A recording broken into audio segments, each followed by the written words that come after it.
Well, hello there. My name is Willie Lawson, and this is Fightback Media TV. We haven't we haven't gotten everything in place yet, but we wanted to make sure that we had a sort of working thing about what the show was going to be like and what it could be like. I've already asked you. I've already put the cart before the horse. I've already asked you if you were interested, possibly in being a supporter of the program. Uh, this is a year of expansion. This isn't a year of contraction. And I know a lot of conservatives are upset with what's going on in our nation. But the solution isn't to shrink back. The solution is to grow. And the more we grow, the more people know. And the more people know, the more chance we have of doing what's right to save the Republic. So that's what this show is all about. That's what Fightback Media TV is all about. It's not about contraction, it's about expansion. So this is an example of what a Fightback Media TV show might look like. So it's a lot like our podcast. So we're going to get with it right away. First of all, we're going to start off with an example of where your commercial might be. In our first spot, we have four. I think we have four in this spot that we want to do. So again, hang on. We've got some great stories, a couple of really nice stories that ought to encourage you about what's really going on, that you're not going to see on, or that you really don't see on CNN and the like. So before we get started, let's go to this break, and we'll be back right after these messages.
Well, hey everybody, my name is Willie Lawson, and you guys know that I do a lot of stuff on the internet.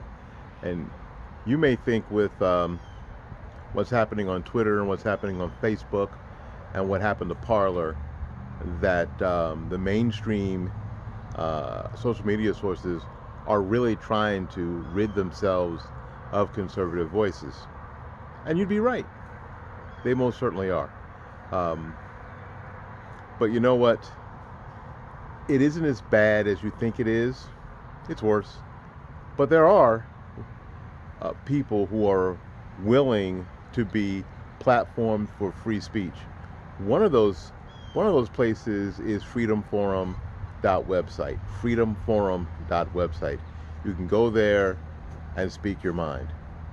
So come join us. Enjoy the freedom. Enjoy the fun. If you are a true blue conservative, small businesses are near and dear to your heart. They are the lifeblood of our life and economy.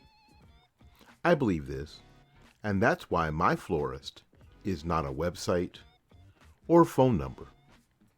My florist is Bloomingdale's Flower Shop, Tampa's premier flower shop. At 11618 North Florida Avenue here in Tampa, Florida, and at 6835 State Road 54 in Newport Richey. Call Christine at 813-933-1942 and at 727-232-6900. She can also be reached on the web at www.bloomingdays.com.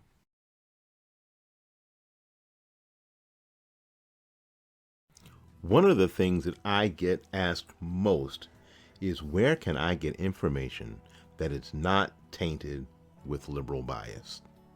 especially here in the Tampa Bay area? Well, now I have the answer. tbctampa.com, a website by and for Tampa area conservatives. Tampa's leading conservative voices speak freely at tbctampa.com, and you can too. So join the fun and enjoy the freedom at tbctampa.com.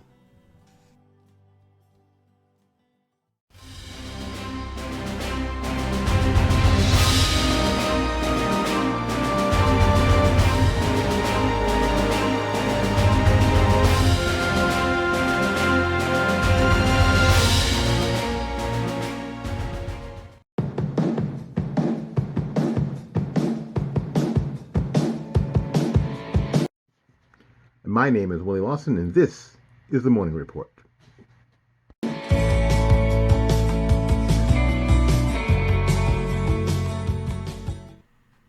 Alrighty, thank you ever so much for spending some time with us. We really, I just super appreciate it. As we move into this this episode, this alpha episode of Fight Back Media TV. One of the first stories I want to cover is a story that I found today that I thought was a really interesting story. I say all the time, I tell people, that I talk to, my family and others, that those on the left, most of them don't even believe what they say. And a lot of what we see is for public consumption. And that a lot of the people who are saying these things don't believe what they say. As a matter of fact, most of the time when the left is talking, they're really not. Whatever they're saying, whatever public consumption thing they've come up with, most of the time they don't believe it, and that's not what they're practicing. And this is what happened. There's a young man who was the founder of Black Lives Matter in St. Paul, Minnesota, that after a year and a half or so has stepped down, and he put this video up on Twitter. That I'm going to show you. It's about a minute or so, and I found it interesting. Now, I'm going to let you watch it first, and then we'll talk about it after it's completed. That's why in 2015, I was a founder of Black Lives Matter in St. Paul. I believe the organization stood for exactly what the name implies. Black lives do matter. However, after a year on the inside, I learned they had little concern for rebuilding black families, and they cared even less about improving the quality of education for students in Minneapolis. That was made clear when they publicly denounced charter schools alongside the teachers union. I was an insider in Black Lives Matter, and I learned the ugly truth. The moratorium on charter schools does not support rebuilding the black family, but it does create barriers to a better education for black children. I resigned from Black Lives Matter after a year and a half, but I didn't quit working to improve black lives and access to a great education. Today, I serve as the president and executive director of Minnesota Parent Union. We're dedicated to helping parents move their children from failing schools to successful schools. It's hard work, and we're up against forces that don't want us to succeed. But success is possible. Just look at me and the hundreds of children and families we've helped to pursue a great education, break the chains of poverty, and lead a life of success. Again, that's super. That this young man finally got it. And I've said, on all the platforms that I've been blessed enough to be a part of, that the bridge from the conservative movement to the urban community would be school choice. It would be the most important item on the list. We talk about taxes, we talk about opportunity zones, we talk about jobs, we talk about all these things. But there's something that the woman who lives in public housing has in common with the woman who lives in a gated community. The thing they have in common is that they both want the best thing for their children. They both want the best thing for their kids. They both want the best education for their kids. They both want their kids to be safe. They want their kids to be successful. They want their kids to be more successful than they've been. So that's what they have in common. School choice is a way to make that happen. Because the woman who lives in a gated community has school choice. She can send her kids to the local public school if it's good enough, and if their family decides that that public school isn't good enough for them, then they could have private or parochial choices or charter school choices even. They could take part. I mean, they could take advantage of those too. And in order to reach the urban community, that woman who lives in the in public housing, she needs to have the same options. That's the bridge. And if that can happen, a lot can be done over that bridge. So again, we've been saying here at Fight Back Media and the Willie Lawson Show for years, school choice. School choice. President Trump started addressing that. Unfortunately, didn't get a chance to complete what I thought was real school choice. Fortunately, I have a governor here who has instituted a program of real school choice, and this is our bridge. This is the conservative bridge to the urban community. Now, if we can stop putting our foot in our mouths, we can stop letting a lot of people who don't speak conservative but just speak loud, Candace Owens and others, stop making it difficult for us to go into the urban community and talk about the things that are important. And again, school choice, top of the list. Top of the list. Because school choice and having a decent educational opportunity for those kids in the urban community solves a lot of the other problems, doesn't it? It solves a bunch of the other problems. The ones that conservatives sometimes or Republicans tend to focus on. This is actually a solution. So again, I'm so glad that this Black Lives Matter guy in St. Paul sort of got it. And apparently that was his issue. His issue was school choice in charter schools. Because what we know is that a lot of charter schools work. Now, public school systems will go out of their way to find the failures in some of them and bring them to the light. But what we know, and we know after a number of years doing this, is that a lot of charter schools work very, very well.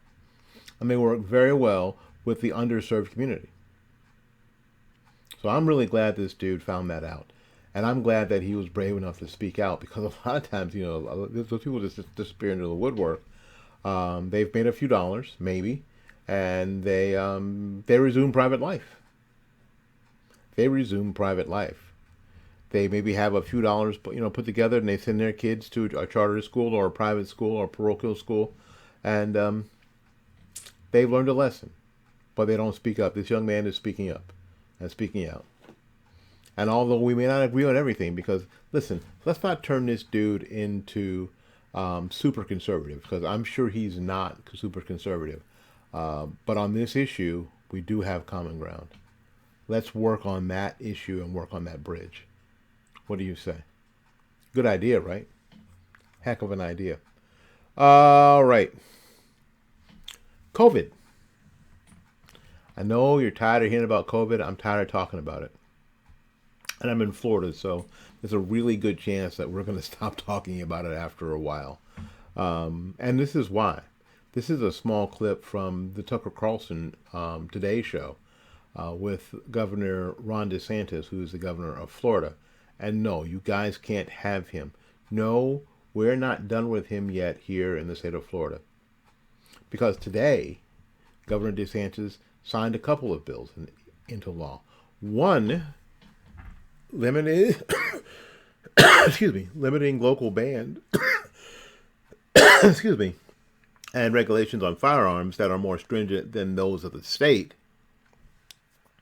in an attempt to protect our Second Amendment rights, and a bill preventing transgender students from participating in sports that they are not they weren't born into.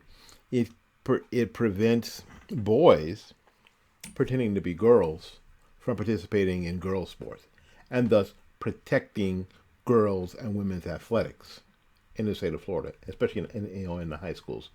So that bill was signed into law today. Now, I'm sure both of these bills will face court battles because that's how they do it, but it's a step in the right direction. And if you wonder why we did so well with COVID, check out this piece that our governor did with Tucker Carlson a few weeks ago. Is the fact that there wasn't widespread rioting in the state to people's decision to move here. You've seen a lot of people move here. It's definitely been a factor, for sure. And I also think the fact that Florida wasn't locked down like these other states, I think the lockdowns, provided an impetus to be able, because people need an outlet to do things. And so I think some of these states like Minnesota, California, I think the fact that they were locked down and had the opportunity to go out and do stuff, I think that added fuel to the fire of what was going on. So I think the fact that we took a hard line on that, people understood Florida as a law and order state, but also that we were open, I think has been a huge factor in people moving to Florida. So what, obviously you've had a lot of successes, you're a very famous governor. What didn't go according to plan? How did you screw up in retrospect? Well, I think early on, I was just hungry for data. And so I was looking at South Korea, Italy, and I'm trying to make sense of this virus. It seemed to me that this was something that was risky for elderly people. Yeah. Didn't seem like there was much risk in people, not just kids, but even people who were in reasonably good health who were, say, under 50.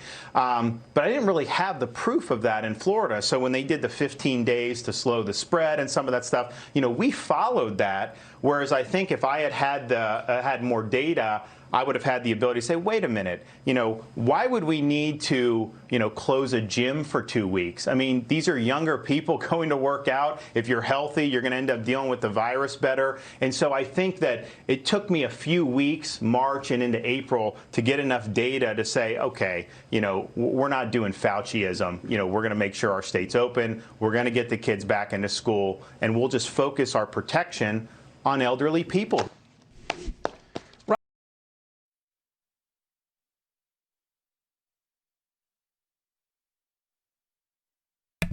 And we didn't do Fauciism. We didn't go from wear a mask, wear two masks, wear the two masks in the box they came in, a hazmat suit, and a diving bell. We didn't do it as a state. Individual counties and municipalities did, their bit of socialism, but the state did not. And there's a reason. And for those of you who aren't from here, a lot of people don't understand that the state of Florida is, land-wise, a pretty big place. And it's a diverse place. We have some very rural areas, some very sparsely populated counties.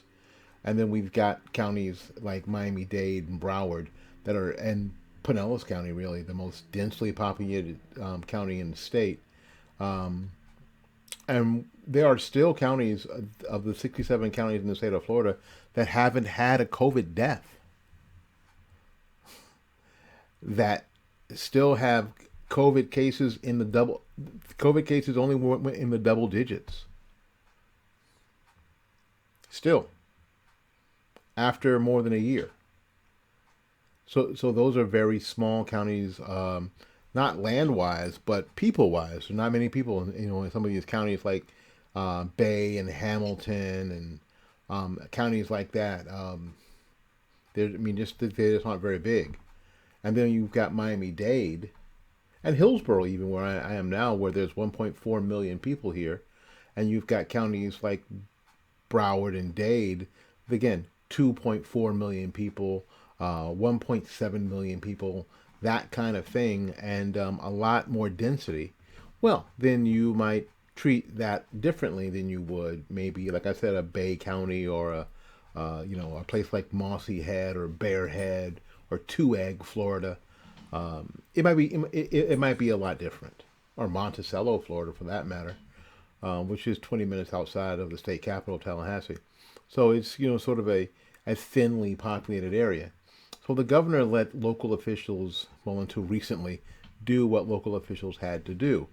But now, as a state, because we have to really do something about bringing the state economy back, Governor DeSantis has been really good about allowing businesses to do business again and not restrict what people can do.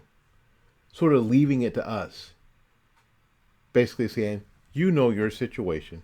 You know your health situation better than everybody else. So do what you think you have to do to stay healthy.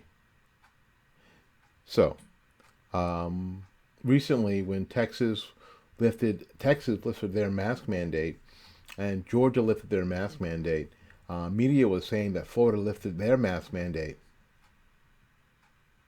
We never had a mask mandate from the state. Now, different counties and cities put mask mandates into effect, but the state of Florida never had one from the state because of just the reason I talked about. In some areas, some people in some of these counties in Florida they've never behaved any differently than they did at the end of 2019. They were reading the paper and they were watching on TV what was happening other places, but it wasn't happening around them. So you didn't see people in Chiefland, Florida running around with masks on. Chiefland, look it up. Look it up. Or Perry, Florida. You didn't see them running around with masks on. You just didn't.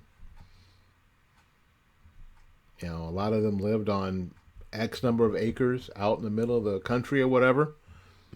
They were around family members for the most part. There were no big crowds. There were no malls. There was no party zones where they all went to the beach, and there was none of that. So they lived like they had been living all along. Florida. It's good to be here. My name is Willie Lawson, and this is Fight Back TV. This is the morning report for Fight Back TV. I hope you like what we're doing. And again, if you think that you want to be a part of this, like have a commercial that we'll put together, Paul and I will put together for you. All we're asking is $10 a month. $10 a month to keep it going. Right now, I'm not asking to make any money from this even. I just want it to pay for itself. You ever have ventures where you liked to, if you could make a few dollars, that would be cool, but in the beginning, you just need for it to pay for itself. You just need for it to pay for itself. So, if we could do that, that would be great. That would be great. So, a 1-minute commercial played randomly throughout the day. The network is going to run 24/7 and be broadcast on the FightbackMedia.com page on that website. It may be, and I don't know. I mean, it may also be on the sponsor report later, but we got to make sure that it goes first before I ask Paul to put it on his website. But it's going to be on the Fightback Media website, right there on the first page, right there on the front page. When people go, it's going to be like, bam, right there. So if you'd like to advertise your business, if you got a business that operates over the internet, makes this really, really easy to do. Or your cause, or if you're a candidate, or whatever, just send me an email at fightbackmedia@gmail.com. Fightbackmedia@gmail.com. Fightbackmedia@gmail.com. And let's have a conversation. All right, we got to get out of here and make room for somebody else. So until we see you again, go out there and learn something, love somebody, and for goodness sakes, y'all take care of yourself. We will see you when we see you. Bye-bye now.